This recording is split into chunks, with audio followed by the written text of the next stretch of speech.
Lakshmi's food കോർട്ടിലേക്ക് എല്ലാവർക്കും സ്വാഗതം. നിങ്ങൾ ഇതുവരെയായും എൻ്റെ ചാനൽ സബ്സ്ക്രൈബ് ചെയ്തില്ലെങ്കിൽ താഴെ കാണുന്ന ചുവന്ന ബട്ടണിൽ പ്രസ് ചെയ്ത് ചാനൽ സബ്സ്ക്രൈബ് ചെയ്യുക. ഇവിടെ കാണുന്ന ബെൽ ഐക്കൺ പ്രസ് ചെയ്യുകയാണെങ്കിൽ ഞാൻ അപ്ലോഡ് ചെയ്യുന്ന എല്ലാ വീഡിയോയും ആദ്യം തന്നെ നിങ്ങളിലേക്ക് എത്തുന്നതായിരിക്കും.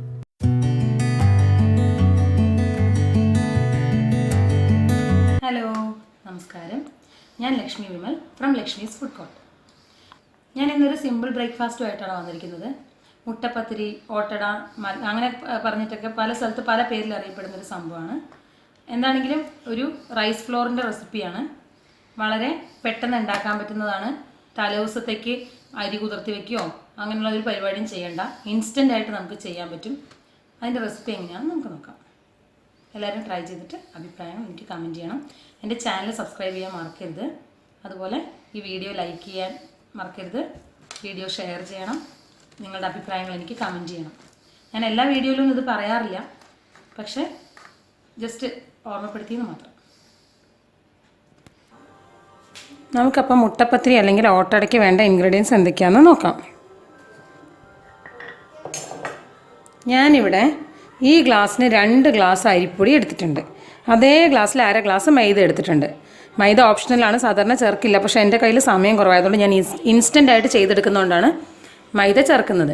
നിങ്ങൾക്ക് ഇനി ഇതിപ്പം വെക്കാൻ സമയമുണ്ട് 3-4 മണിക്കൂറെന്നുണ്ടെങ്കിൽ വെറും അരിപ്പൊടിയും മുട്ടയും മാത്രം ഉപയോഗിച്ചാൽ മതി. ബേക്കിംഗ് സോഡയും ഉപയോഗിക്കേണ്ട. ഞാൻ ബേക്കിംഗ് സോഡയാണ് യൂസ് ചെയ്തിരിക്കുന്നത്. നിങ്ങൾക്ക് ഈ പറഞ്ഞ സെയിം റെസിപ്പി തന്നെ അരിപ്പൊടിയും മുട്ടയും മാത്രം യൂസ് ചെയ്തിട്ട് ചെയ്യാം. ഓക്കെ, ഞാനിവിടെ 2 ഗ്ലാസ്സാണ് അരിപ്പൊടി എടുത്തിരിക്കുന്നത്. നിങ്ങൾ ഈ ബേക്കിംഗ് സോഡയും മൈദയും യൂസ് ചെയ്യാതെയാണ് ചെയ്യുന്നതെന്നുണ്ടെങ്കിൽ 3 ഗ്ലാസ് അരിപ്പൊടിക്ക് നിങ്ങൾക്ക് 2 മുട്ട ഉപയോഗിച്ചാൽ മതിയാവും. ഇത് ഞാൻ പെട്ടെന്ന് ചെയ്തെടുക്കാനുള്ളതുകൊണ്ട് രാവിലെ എഴുന്നേറ്റ് വന്ന് വേഗം ബ്രേക്ക്ഫാസ്റ്റിന് വേണ്ട പണി നടക്കുകയാണെങ്കിൽ അങ്ങനെയുള്ളവർക്ക് വേണ്ടിയുള്ള റെസിപ്പിയാണ് ഇപ്പോൾ ഈ പറയുന്നത്. 2 തരത്തിലും ചെയ്യാം. ഓക്കെ, അപ്പം 2 ഗ്ലാസ് അരിപ്പൊടിക്ക് 1/2 ഗ്ലാസ് മൈദ, 2 മുട്ട, ഒരല്പം ബേക്കിംഗ് സോഡ വേണം. ബേക്കിംഗ് സോഡ നമുക്ക് ലാസ്റ്റ് ചേർത്താൽ മതി. അല്പം ഉപ്പ്. അപ്പോൾ നമുക്ക് ആദ്യം തന്നെ അരിപ്പൊടിയിലേക്ക് ഉപ്പ് ചേർത്ത് കൊടുക്കാം. ഇനിയിപ്പോൾ ഉപ്പ് ചേർത്തില്ലെങ്കിലും അരയ്ക്കുമ്പോൾ ചേർക്കാട്ടോ. അത് മിക്സിയിലൊന്ന് അരച്ചെടുക്കേണ്ടി വരും. ടെൻഷൻ അടിക്കേണ്ട ആവശ്യമില്ല.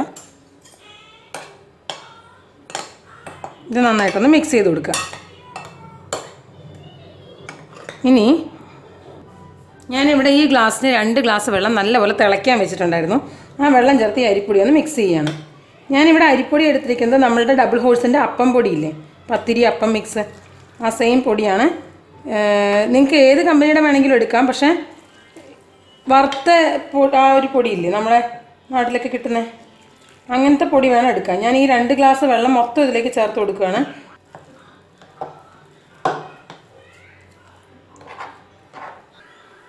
നമ്മുടെ വെള്ളം തീരെ പോരാ. നമ്മൾ ഇനി കുറച്ചും കൂടെ വെള്ളം ഒഴിച്ചു കൊടുക്കേണ്ടി വരും.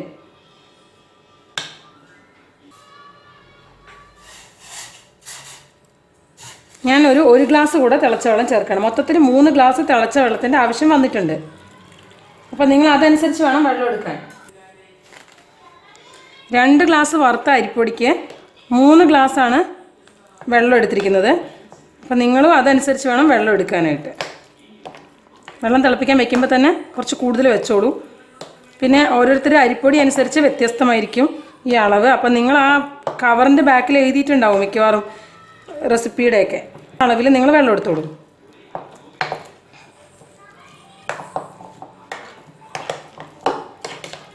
ഞാനിങ്ങനെ ഡബിൾ ഹോഴ്സിൻ്റെ അപ്പം പൊടിയാണ് യൂസ് ചെയ്തിരിക്കുന്നത്. ഇതിൻ്റെ പുറകിൽ നമ്മളിങ്ങനെ എഴുതിയിട്ടുണ്ട് പാകം ചെയ്യുന്ന വിധം എന്ന് പറഞ്ഞിട്ട്. അതിൽ എഴുതിയിട്ടുള്ള വെള്ളത്തിൻ്റെ അളവനുസരിച്ചാണ് നിങ്ങൾ എടുക്കേണ്ടത്. ഡബിൾ ഹോഴ്സിൽ 1 ഗ്ലാസ്സിന് 1.5 ഗ്ലാസ്സാണ് പറഞ്ഞിരിക്കുന്നത്. അതുപോലെ നിങ്ങളുടെ അതിന് എത്രയാണോ പറയുന്നത്, നിങ്ങൾ ഏത് ബ്രാൻഡാണോ യൂസ് ചെയ്യുന്നത് അതനുസരിച്ച് വെള്ളം എടുക്കണം. എന്തായാലും മാവ് ലാസ്റ്റ് കുഴച്ച് വരുമ്പോൾ ഈ ഒരു പരുവത്തിനാവണം. ഇനി നമുക്കിതൊന്ന് മിക്സിയിലേക്ക് ചേർത്ത് കൊടുക്കാം. ഇതിലത്തെ ഹാഫ് മാവ് ഞാൻ ചേർക്കുന്നുണ്ട്.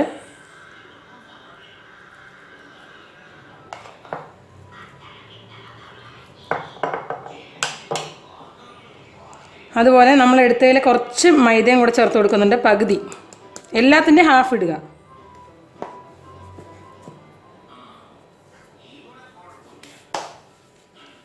അതുപോലെ 1 മുട്ട ഞാനിവിടെ ചേർക്കുന്നുണ്ട്.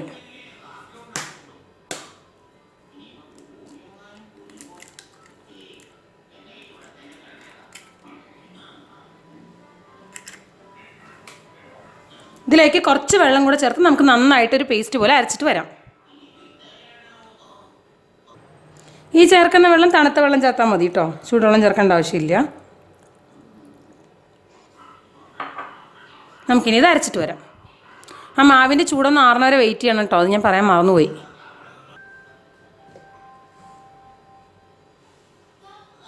ഞാൻ ആ മാവ് മുഴുവനും അരച്ചെടുത്തിട്ടുണ്ട്. നമുക്കിതൊരു പാത്രത്തിലേക്ക് മാറ്റാം.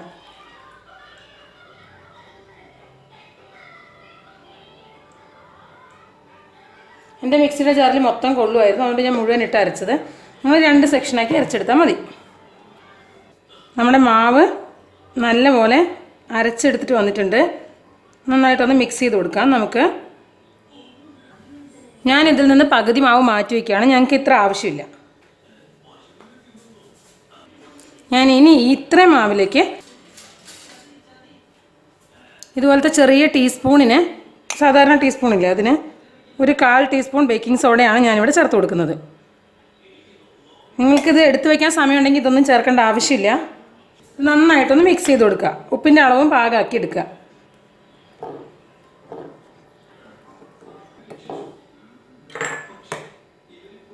നമ്മുടെ ബാറ്റർ കണ്ടോ, ദോശമാവിൻ്റെയൊക്കെ ഒരു കൺസിസ്റ്റൻസിയിലാണ് ഇരിക്കുന്നത്. ഈ ഒരു കൺസിസ്റ്റൻസിയിൽ ഇരുന്നാൽ മതി. ഞാനിവിടെ ഒരു പാന്, നല്ലോണം അടി കട്ടിയുള്ള ഒരു നോൺ സ്റ്റിക്ക് പാന് നല്ലപോലെ ഹൈ ഹീറ്റിൽ ചൂടാവാൻ വെച്ചിട്ടുണ്ട്. നമുക്കിതെങ്ങനെ ചൂടാൻ നോക്കാം. നമ്മുടെ മാവ് ഒഴിക്കുന്നതിന് മുമ്പ് നമ്മളിങ്ങനെ കുറച്ച് 2-3 പ്രാവശ്യം കോരി ഒഴിക്കുക.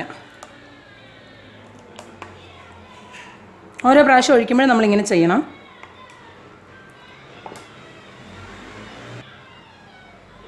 നമ്മുടെ പാൻ നന്നായിട്ട് ചൂടായിട്ടുണ്ട്. അതിലേക്ക് ഒരു തവി മാവ് ഒഴിക്കുക. പരത്തരുത്, അതിങ്ങനെ ഒഴിച്ചു കൊടുത്തിട്ട് അത് എത്രമാത്രം തന്നെ പരക്കുന്നോ അത്രയും പരക്കട്ടെ. നിങ്ങൾ എടുക്കുന്ന പാൻ ഇതുപോലെ എന്തെങ്കിലും ഒരു അടപ്പുള്ളതായിരിക്കണം. സാധാരണ ഇത് ചട്ടിയിലാണ് ചുട്ടെടുക്കുന്നത്, പക്ഷെ നമുക്കിപ്പോൾ എൻ്റെ വീട്ടിൽ ചട്ടിയൊന്നുമില്ല.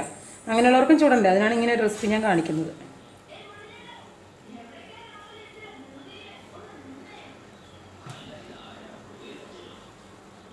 അതിൽ മൊത്തം ഹോൾസ് വന്നു കണ്ടോ. ഇങ്ങനെ എല്ലായിടത്തും ഹോൾസ് വരുന്ന സമയത്ത് നമ്മൾ ഇതൊന്ന് അടച്ചു വയ്ക്കുക.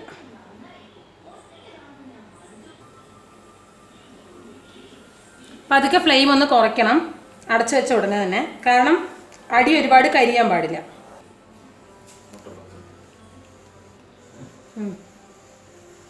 നമ്മുടെ മുട്ടപ്പത്തിരി പാകമായിട്ടുണ്ട്. നമുക്കിതൊരു പ്ലേറ്റിലേക്ക് മാറ്റാം. ഇതുപോലെ നമുക്ക് വേറെ പത്തിരിയും ചുട്ടെടുക്കാം. വീണ്ടും ഫ്ലെയിം കൂട്ടണം, ഹൈ ഹീറ്റ് ആക്കണം.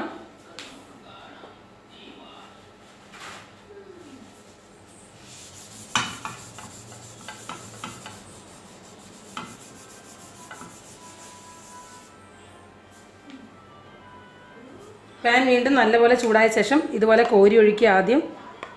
എന്നിട്ട് അതിൽ നിന്ന് ഒരു തവി മാവെടുത്ത് പാനിലേക്ക് ഒഴിക്കുക. അത് തനിയെ പടർന്നു കിട്ടിയാൽ മതി, നിങ്ങളായിട്ട് പരത്തരുത്.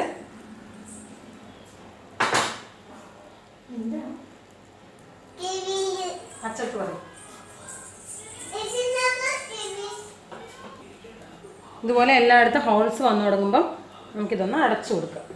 ഫ്ലെയിം താഴ്ത്താം. 1 മിനിറ്റ് കഴിയുമ്പോൾ നമ്മുടെ മുട്ടപ്പത്തിരി പാകാവും. നമുക്കിനി ഇത് സോഫ്റ്റായ മുട്ടപ്പത്തിരി നമ്മുടെ പ്ലേറ്റിലേക്ക് മാറ്റാം. അപ്പോൾ എല്ലാവരും ട്രൈ ചെയ്ത് നോക്കുക. വളരെ എളുപ്പമാണ്, ടേസ്റ്റിയാണ്. നാളികേരപ്പാലും പഞ്ചസാരയും കൂട്ടിയാണ് മെയിനായിട്ട് ഇത് കഴിക്കുന്നത്. പിന്നെ നിങ്ങൾക്ക് ഇഷ്ടമുള്ള നോൺ വെജ് കറിയുടെ കൂടെയൊക്കെ വേണമെങ്കിൽ കഴിക്കാം. ട്രൈ ചെയ്ത് നോക്കൂ. താങ്ക്